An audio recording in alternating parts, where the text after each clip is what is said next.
In this episode, we sit down with Michael Desanti. He is the author of New Man Emerging. We discuss the narratives that we tell ourselves that simply are not true, the power of being present, and quite possibly the best shooting analogy that I have ever heard that can apply to all areas of life.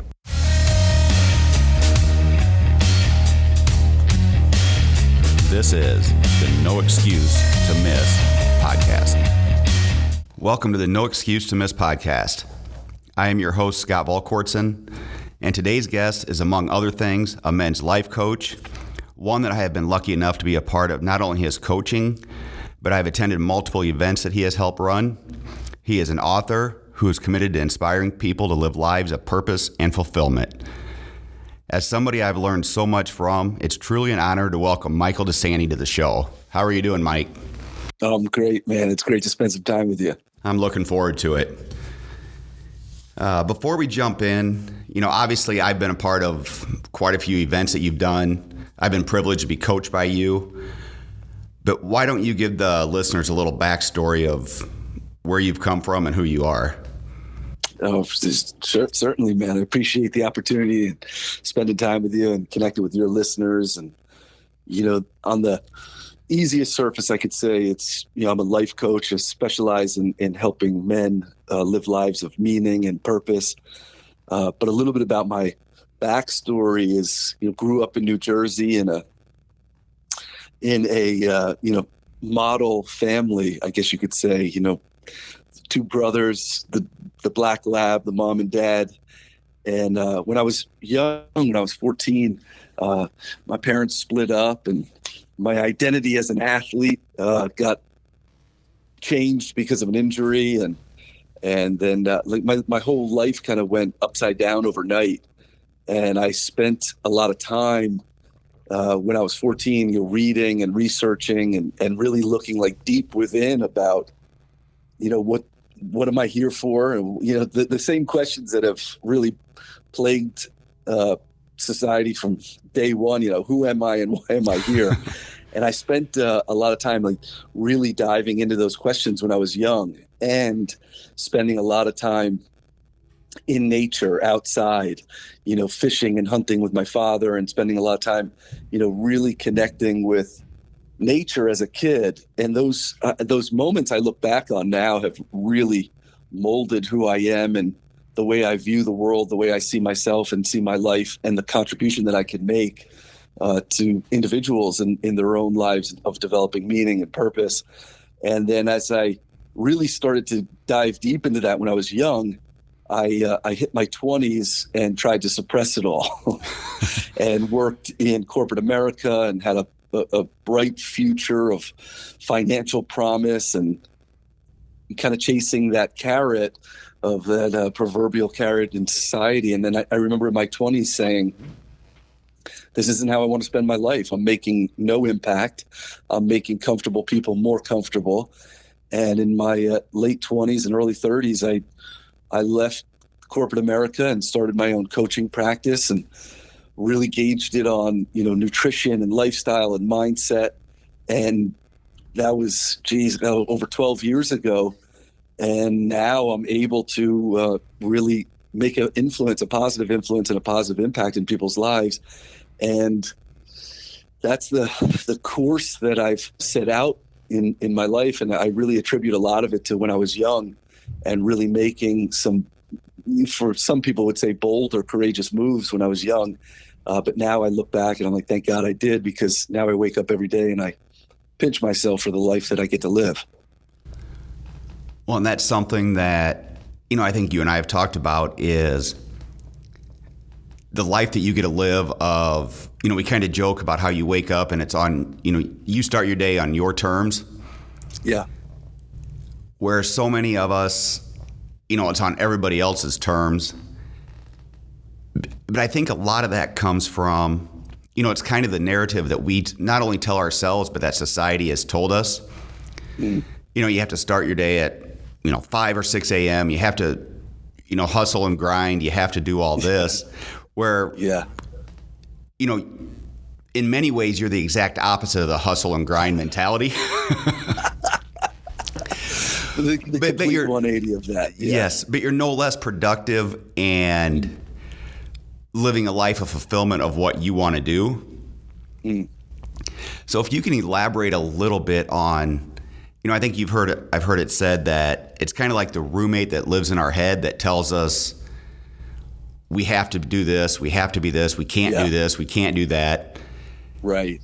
And it starts for many of us as like when we're young. Yeah.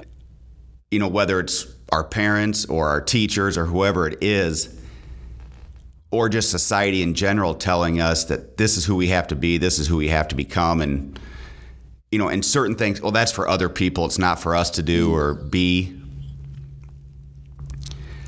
So what's one of the main ways that people can get out of that mode of those limiting beliefs that we tell ourselves? Well, there's a lot of what you just said in there that we could really unpack. And I think the first thing is, you mentioned narratives, and narratives are the things that we tell ourselves, about each other, and about the world or about life. And you're accurate to say, like, we pick up most of those narratives when we're really young. Really, the biggest narratives we pick up are from our parents. Whether your relationship with your parents was great, non-existent, or somewhere in between, we mostly pick up those narratives, the things we tell ourselves, about each other, about the world. We pick up those narratives, mother, father, teacher, preacher. We pick those up when we're young, and they develop our worldview. Now, what happens is that worldview becomes like an unconscious conditioning. And really what ends up happening is as we get older, we've established those narratives when we were young, and we just take them as true for the rest of our lives. And we never become aware of the narratives. We never challenge the narratives. We never expose the narratives or shed awareness on the narratives. So as we get older, those narratives that we developed when we're young end up unconsciously living us. They rule us. They run us. They control our actions, behaviors, habits, and patterns. And one of the biggest ways to interrupt them is to become aware of them.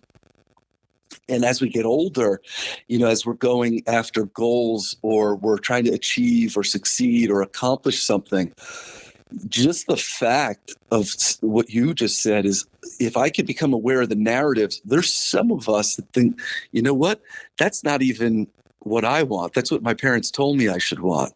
That's not what I want. That's what my culture or society told me I should want.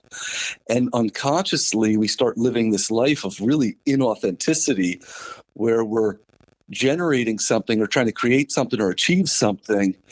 And for many of us, we're like, that's not even what I want. That's what I've been told I should want. And so the first step is to really become aware of, what are those narratives that are running me?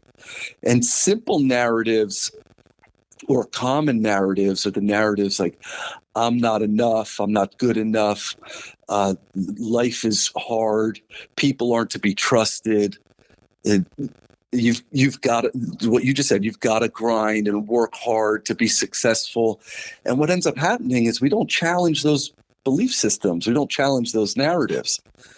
And then what the irony of that is that so many people end up, oddly enough, accomplishing what they wanted to accomplish. And they get to that mountain of their life and that summit of their life. And they look around, they're like, this is it? I thought there'd be a lot more than this. Or they've gone and they've achieved something, but they've burned all these bridges along the way. And then they get to this summit of their life or their accomplishment. And they look around like, oh, I ruined relationships along the way. I ruined my health along the way. And so we've got to first start to become aware of those narratives. Then the other part of it is that once you're aware of those narratives and you start to really re-engage back into your own genuineness and your own authenticity and your own life's purpose, then we've got to cultivate and create new behaviors, patterns, and actions through commitment. And then take new committed actions based on that new awareness. And awareness is the 50-yard line. new committed actions is the 50-yard line into the end zone. So the recipe or the equation of those two things is what really has us transform our lives. And the last thing I'll say on that is, we've been so conditioned to be successful, and without really analyzing or examining, what are the prices that we pay along that avenue of success or that route of success. And a lot of what I coach and how I personally live, like you said, I run my day. I own my day. My day is on my terms rather than, externally driven. And so what I do a lot in my coaching that you and I have touched on quite often is distinguishing success from fulfillment. And success to me is an achievement in a particular area of life, a particular domain of life. But fulfillment for me is where all the domains of my life receive the appropriate amount of love and attention, where my health receives the appropriate amount of love and attention, my finances and my career receive the appropriate amount of love and attention, my marriage, my relationships, my spiritual life, my leisure life, where I want to travel and what I want to do for the things that don't earn me money, but I'm just passionate about. And as we start to shift that focus from let me be one-dimensional and successful over here while other areas of my life are being harmed, I can be multidimensional and dynamic and make sure that all those areas of my life are actually receiving love, attention, and support, and then advance them all forward. That's a totally different way than we've been taught and conditioned to really operate our aim in life. Yeah, 100%. And I know that was a huge mind shift or perspective change for me personally. Mm. And then even as I started going down that road, something I found was I became, like you said, became aware of the narratives that I had been told and started to analyze that. So, but then what I would find is I would do that in certain areas of my life. Mm. But then I would come back and I would, being from a small town, I would end up resorting back to those narratives to let them run my life because and I think we've talked about it a lot, I was afraid of looking bad or what other people would think if I started living what to me was a more authentic lifestyle, more a lifestyle of fulfillment versus what other people thought I should do. Yeah. This is not uncommon. I write about this in my book where, so many people are so afraid to make those leaps in growth or those leaps in advancement simply based on the fear of what will other people think or what will other people say. And then what ends up happening is now I'm living my life based on the fear of external disapproval or the lack of external validation. And it's like a mental trap that we set up for ourselves. What will people say? What will people think? How will I look? What if I stand out? And it becomes this trap of lack of advancement or effective advancement. And, well, that's okay. I have everyone's approval now. And then it becomes incredibly unfulfilling because deep down, we're not advancing those dreams or those unique visions or those things that really light us up, that we're passionate about, that are purposeful and meaningful to us. I'm stalling those or suppressing those, but I'm justifying it with, well, at least I have everyone's approval, or people like me, or I haven't rocked the boat, so that's good enough. But here's, the trap in there is that, and I say this to my clients all the time, is if we don't have a commitment to mastery, mediocrity will just happen. So if I don't have a commitment to my authenticity and that unique and purposeful and meaningful life that I really genuinely desire to live, if I don't have a commitment to master and advance that, despite what people think or how they interpret it, if I don't have a commitment to that, mediocrity is just going to happen. You don't have to go out of your way for mediocrity. You don't need to seek mediocrity. Just do nothing and mediocrity will happen. But one of those traps is the need to look good or get people's approval or have everybody like me. It's a trap. It's a mental trap that we build for ourselves, but we don't realize the prices that we're paying for living that way. And I think you've mentioned commitment a couple different times, and one of the quotes that you have that has always stuck with me, and I heard this probably one of the first times I was at an event with you, was that average men live their life by circumstances and extraordinary men live their life by commitments, or something along, I may have paraphrased that a little bit. Nailed it. You nailed it. And that was something that has always stuck with me, how, once you become committed to something, it's completely different than being just interested in that topic. Right. There's interested in it or even prefer it. And what happens is, like, when we're really honest, if I ask my clients, like, are you committed to this, or are you interested, or do you prefer it? When we're really honest, many of us are living from, I prefer that to happen, I'm interested in that happening, even I want that to happen, isn't the same as I'm committed to having that happen, or I promise that will happen. There are different levels of creative energy.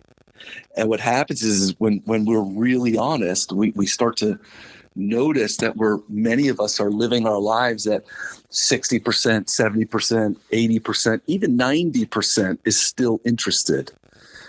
And with commitment is all in, meaning there's no back door. I'm all in on this. And what happens is, when you're all in on something, and think about this, Scott, like, when you're all in on something, focused on something, intentional about something, and deliberate about something, you actually gain energy along the way. You gain inspiration and creativity and focus. You gain all of that along the way. And so the trap, or the irony of it, is that when you're all in on something, you actually that's requires less energy than when you're almost half in on something, because that withholding of energy actually dilutes or depletes energy. And so if you've ever noticed, like, if you're all in on something, you will actually gain energy, creativity, and inspiration and passion along the way. And when you're holding back on something, we're actually creating this stop, go that really destroys energy and kills momentum. Because here's the other thing.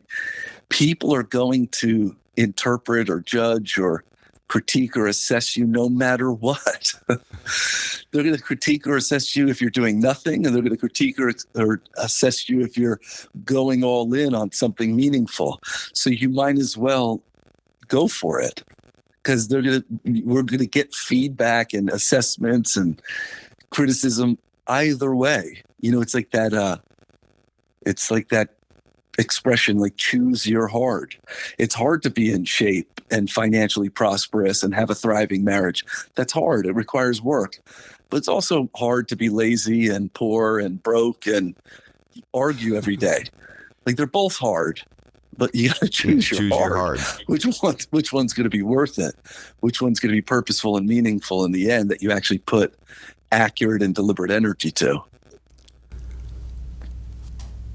Well, and for me personally, like, going all in on starting to do events and surrounding myself with growth-minded people, like you said, it's hard, to enter a room of 20 guys that you maybe know one or two out of that group. But I found by going all in with those and being held accountable to other growth-minded people like that, like, anytime I've left an event like that you and Jay do, I'm energized, I'm ready to go. And if I go all in on what I've learned and those relationships with those guys, exactly what you just said happens. I'm more energetic, I'm more motivated, and it transfers over to all areas of my life. Right. My marriage gets better. Mm-hmm. I become a better dad. Right. So, and I know you've recently started your maybe a couple years ago, but started your Find Your Tribe group. Right. Which also, I know you have some events in Montana and different things, but why do you think it's so important that whether it be males, females, getting together with growth-minded people and doing in-person events where you're held accountable and able to, because this can be a long way to ask this question, but something I found is, sometimes I'll become more honest and transparent with a group of guys in a room that I've never met before. Right. Than people I've known for 20 years. Yeah. Yeah. That's not uncommon, man. But by doing that, it's amazing to me, like how fast a relationship can build. By just being open and honest with them. Right. The next thing you know, I'm texting them, I'm calling them, and become lifelong friends with them over a weekend event. Over a weekend, right? Yeah. Well, there's a lot in there that we could discuss and unpack. Is the first is I love that you've adopted this, by the way, because this is something I've been coaching and teaching for years. Is that you hear all the time, like-minded individuals. Well, if you're always around like-minded individuals, you're just going to really strengthen and validate your worldview. Nothing wrong with that, but it doesn't necessarily inspire growth. I'd rather be around growth-minded individuals, people that are aspiring to advance their lives and grow and challenge their worldview and challenge their narratives and challenge, their own authenticity and honesty and transparency, like you're saying. It doesn't mean that we need to agree on everything. It means that we're committed to advancing our lives forward. And in that, being surrounded by growth-minded individuals, you're going to advance because you're going to get feedback, or you're going to get some insight into maybe some of your blind spots or some of the systems or worldview or belief systems or narratives that aren't working for you or that are in the way of what you say you want. So when we're around growth-minded individuals, or we have a team of growth-minded individuals, we expedite our progress, which then leads into what about, these groups that have accountability, and that when we get together, we are motivated and we are growing, and it expedites our growth. The recipe of that, or the secret of that, is that we're so conditioned to make it on our own. Don't ask for support. Don't let your guard down. Achieve it, overnight success or self-made man. And I'm like, that's garbage. There's no one who is where they are without someone's support. And people are always like, oh, I'm self-made. I'm like, yeah, when you were an infant, did your mother or father feed you? None of us would be here unless other people cared. None of us. It requires a tribe or a group or a family to grow. And so what happens is the reason for that is, on our own, our bullshit makes a lot of sense. But when you get together and you are all committed to growing, you could say something out loud and you're like, oh my God, this is absurd. I could hear it just coming out of my mouth right now of how absurd this is, of why I'm not taking those steps, why I'm not instituting that quality behavior, why this excuse that I'm making. On our own, that makes sense. But when you're in a group of growth-minded individuals, you can't really hide your garbage, your mental garbage. And so those groups of accountability and of growth-minded commitment, they expedite our growth because we're noticing those narratives that don't add up. we're noticing those narratives that are limiting us. And on our own, we can make excuses for it. We could justify it. We could, skirt the issue, and we could procrastinate it. But in growth-minded groups, there's really nowhere to hide that BS. And it kind of goes back to what you said earlier. It's choose your hard. It's hard to sit at home and let all that build up in your own head. Yeah. But it's also hard to choose and go challenge yourself with people that are going to call you out. Right. Yes. But which one's going to, at the end of the year, which one's going to move you further forward to fulfillment versus the other? No doubt about it.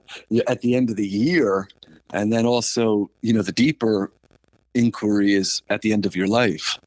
At the end of your life, like, are you going to look back and say, "Oh, I'm glad I played it safe," or are you going to look back and say, "I went all in.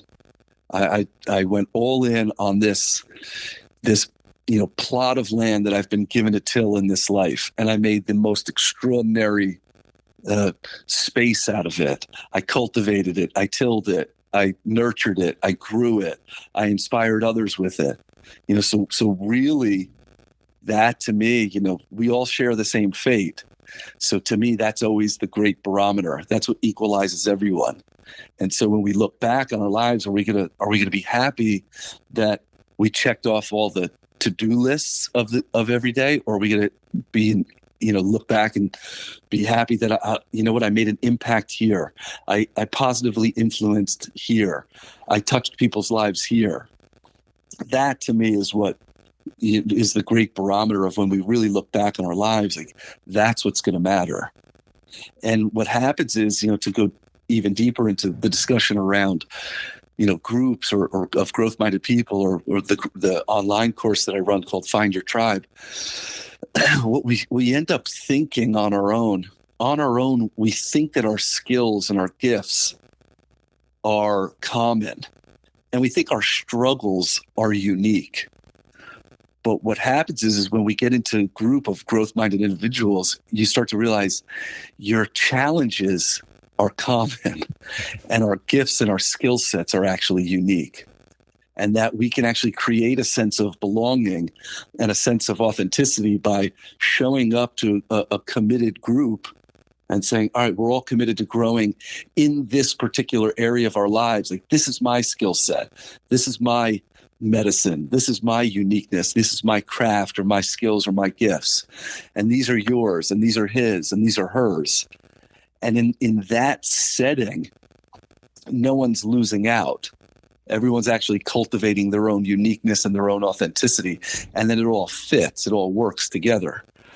But on our own, we think, oh, if I join this group and I'm honest and transparent, somehow that's going to hurt, or they're going to outshine me. So why even bother?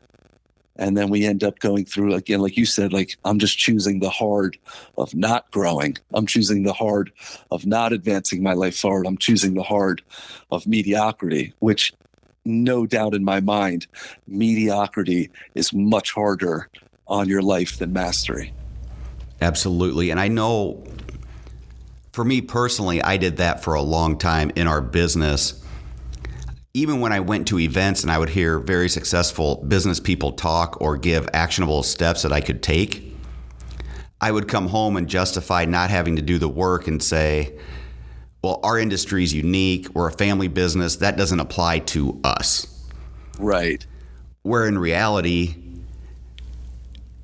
business is business, and it all, in my opinion, comes down to building relationships and helping customers, regardless of what the product or service is that you're selling. But I think for a long time, it was just, choosing the easy way, that if I didn't have to implement these certain things that I was taught, but I would justify it in my head and say, well, this is why. When in reality, It meant I needed to do it more versus, shelving it or putting it aside. Totally.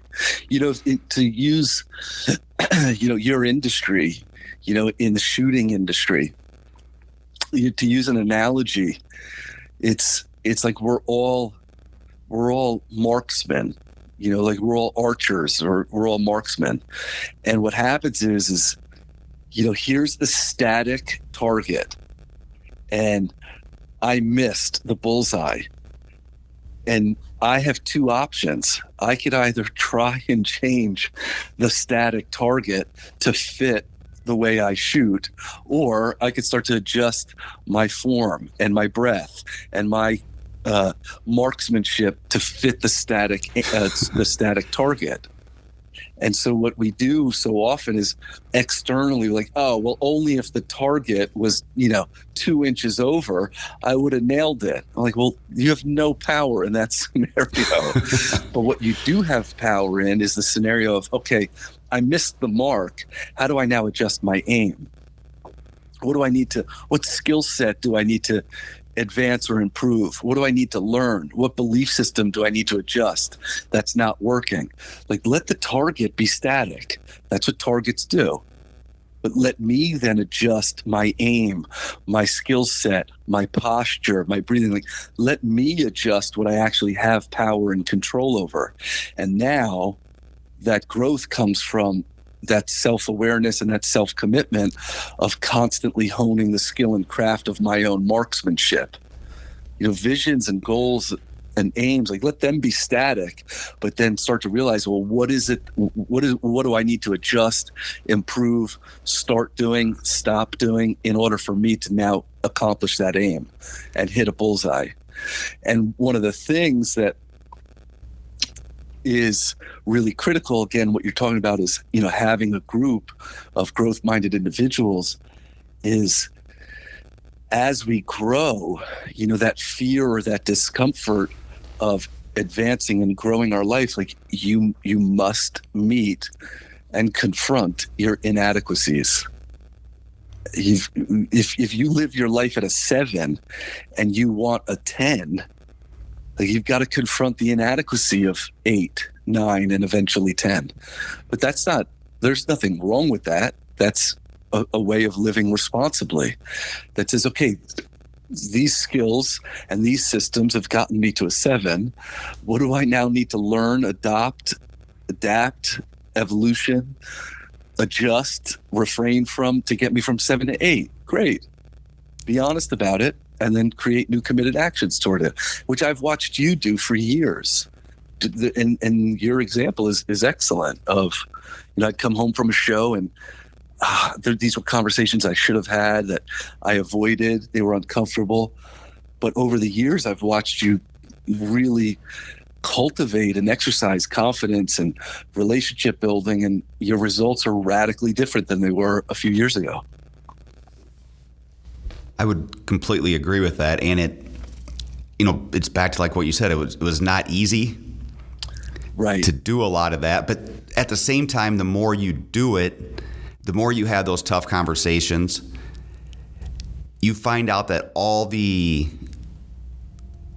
so-called reality that you build up in your head, when it actually comes to reality, isn't the way it works out anyway. Right. We've talked about that. The narratives that we've built up in our head, they're not always congruent to the reality and or to experience, I should say. And that's why I love. I'm sorry. Go ahead, please. No, I was gonna say that's why I love the analogy of before when you said shooting at a target.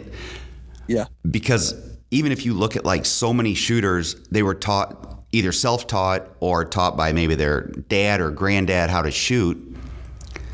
And then you constantly, or you take that as to be the gospel truth of that's how you're supposed to shoot. Right. Even when you get older or you get around people that are better shooters than you, they've had more training, it's really hard to change what you've been doing for 20 or 30 years. Totally. Because it's uncomfortable. Mm-hmm. Sometimes you might have to take a step back to go forward. Right. And your ego gets in the way and you're like, well, I'm just going to shoot the way I've always known how to shoot. I'm not going to get to their level, but it's not going to drop me down 2 levels before I start going back up. Right. But, and then that's the thing. Well, then choose your heart. Right. Like, yes. If this is good enough for you, and all right, then choose it. live with it, so be it. But if you really want to advance forward, it's going to require that you take on certain things or eliminate certain things to advance you to that next level. The fact, Scott, the fact that we're on a podcast right now that you implemented and instituted is like a major advancement just from a few years ago. Like if you told me a few years ago, I'm going to start a podcast and interview people, I would have been like, bro, that's a whole other reality. But in the years leading up, like you've exercised a new skill set of relationship building, communication, listening, humility, getting your pride and ego out of the way, and look what it's developed. And even in that case, if I'm being 100% honest, I had intended starting this the middle of last year. Mm-hmm. But I made a million excuses or justifications of why we were too busy. There was too much. And the irony is we were all probably less busy last year than any year prior. But I could still come up with a million different reasons why it wasn't time. Yeah. So at some point, pardon the pun, but we just had to pull the trigger and do it. Right. That's very apropos for your listeners. Yes. So, but here's the thing with that is that experience always overrides concept. So narratives and belief systems are all conceptual. They're all the things that we make up in our minds, and eventually we practice them for long enough, we adopt them as true or as truths. But experience is actually what overrides that. So for instance, if I say as a narrative or as a concept, I'm afraid of heights, and then I access courage and trust, and then I go and jump out of an airplane, and now the concept in my mind is I'm afraid of heights, I can't do that, I can't do that, I can't do that. Well, the moment I now have an experience as a reference point, the experience now overrides the old narrative. I can't do that, I can't do that. Well, now experientially, I'm saying, well, I just did. So now what it does is it challenges the old narrative. So for what you were just saying is, I have this and this and this and all these excuses and X, Y, and Z. Well, the moment you actually commit to, I'm going to do episode 1. Well, great. Now you have an experience that overrides the concept or the narrative and even the excuses and the circumstances of it. And then you just keep building upon the reality, keep building upon the reality, keep building upon the reality. And the next thing you know, you're on episode 100 of something that you were put off and were afraid of for years. Because eventually, with committed action, the experience will then override the narrative. And that is, something I wish I would have learned much sooner in life, but I'm glad I learned it when I did. And it's a constant learning curve, but I'm glad I'm learning it now versus even later. Right. So a couple other things that I wanted to bring up is the one thing that being around you or watching you interact with people that I've always marveled at is your ability to be completely present in the moment, which in today's world is very rare. Everybody either has to check their phone or see what's going on around them. They have a hard time connecting on the level that I've seen that you do. Even at an event, within minutes, it seems like you know everybody's name. At the end of the night, during dinner, you've remembered everybody's story. Yeah. To a group of 14, 15, 16 guys that you maybe have never really met before. Right. Which is, do you have any tips or tricks to help people become more present in what's such a distracted world? Yeah, I think you nailed it. It's like it's uncommon. It's rare now. We're in such a fast pace, immediate culture where you could have. I marvel at this. Like you could have information in your hand or in your pocket. You could have food brought right to your house. You could transfer money online. Like this is such a fast-paced, immediate culture that we're getting so conditioned to think that that is the norm. And presence, or really being, connected in the moment, or really listening with someone, seems to become now more of a rarity. And with presence, I always like to define presence for myself as it's the choice to be here and now. It's my choice. It's my deliberate choice to be here and now, in this moment, with this person, in this activity, doing this or listening to this or connecting in this way. So the first thing is, it has to be a deliberate choice. You're never just going to get all of your work done, check off all the boxes, answer all the emails, and respond to all the social media, and then be like, okay, I'm good now. I'm all caught up. Like, that's never going to happen, not in our culture. So we actually have to prioritize and choose moments that I get to be fully present. I get to be here and now. And for some of us, that is like step one. It's a major departure, because we're so distracted, we're so seduced, we're so future driven and scarcity driven, of like, I've got to get all this done, and then once I get it all done, I'll be present, or I'll be confident, or I'll be fulfilled. And a lot of what I coach and teach into is like, no, that's a choice we get to make here and now, and then cultivate it and exercise it over and over and over again. So a lot of that comes down to the choice to be here and now, to have active listening, effective communication, and have presence practices where deliberately you're carving out times of your day to be still, to just pause, to breathe, get outside, decompress, let go of some of the distractions and the checklists and the to-do lists, and break up the day with elements and moments of really just pausing and reflecting for a moment, and then re-engage back into life and your tasks and your work and your family. But so it's got to be really a priority. And for me, I've spent, really decades of really practicing meditation, reflective time, contemplation time, pause time. And rather than make that, in 90 days, when this endeavor or this project is done, then I'll go on vacation. I bring that down to really a daily practice. And every day spending time to be quiet, every day to spend time to reflect, to contemplate, to meditate, and constantly engage in life and disengage in life, engage in life and disengage in life. Because if you're always turned on, you're going to burn out. The other suggestion that I always make is spend more time in nature, without phones and without technology and electronics.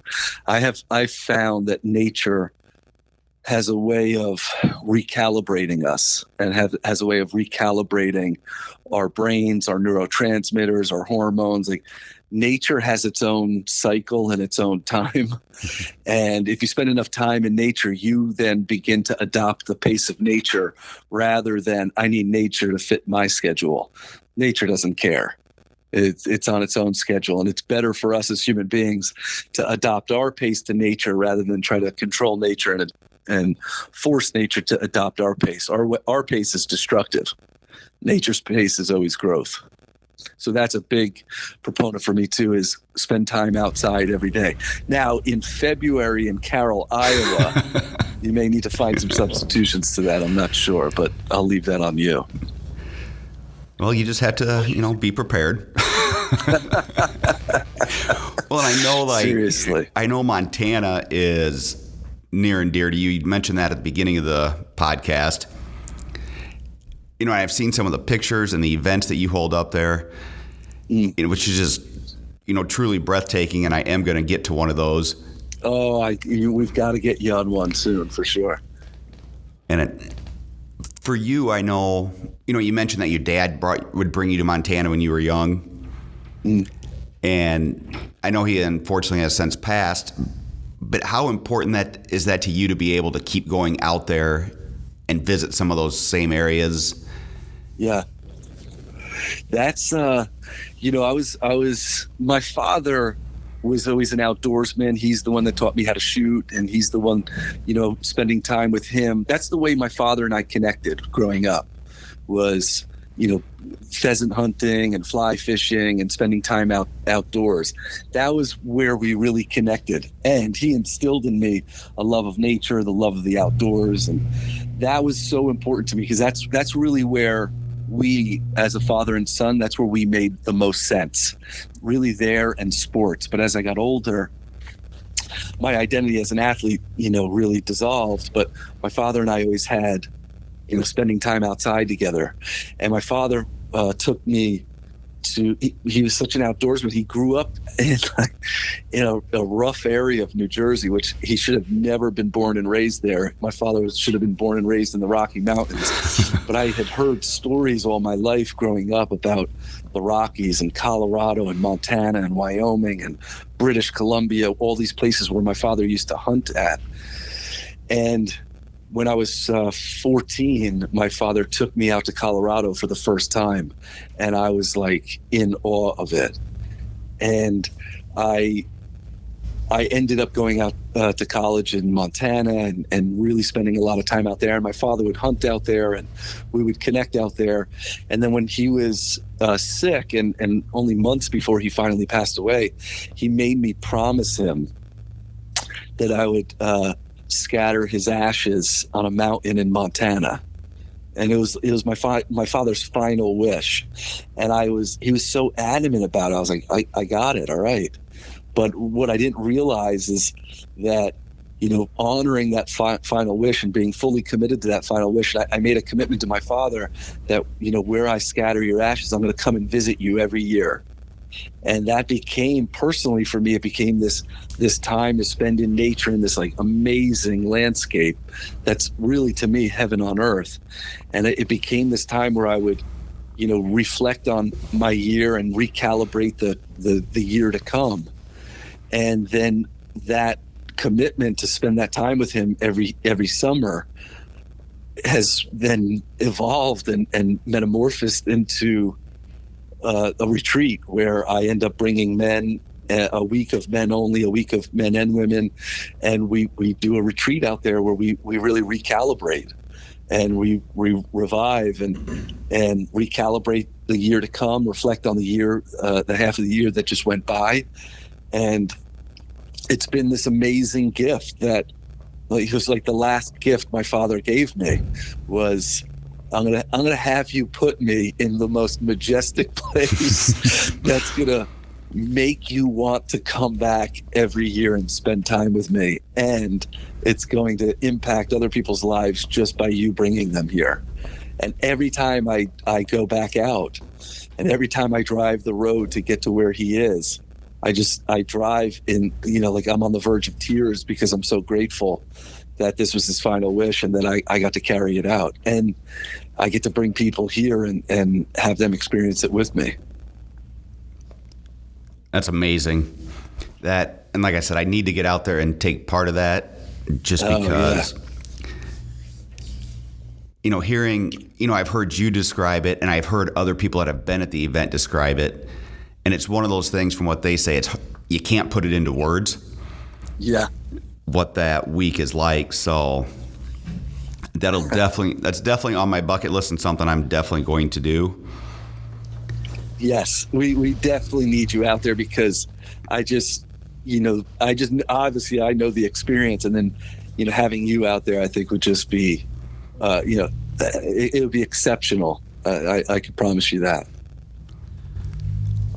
Well, first, before I let you go, I do want to bring up that you did recently release a book called New Man Emerging, that I highly recommend that everybody pick up and read.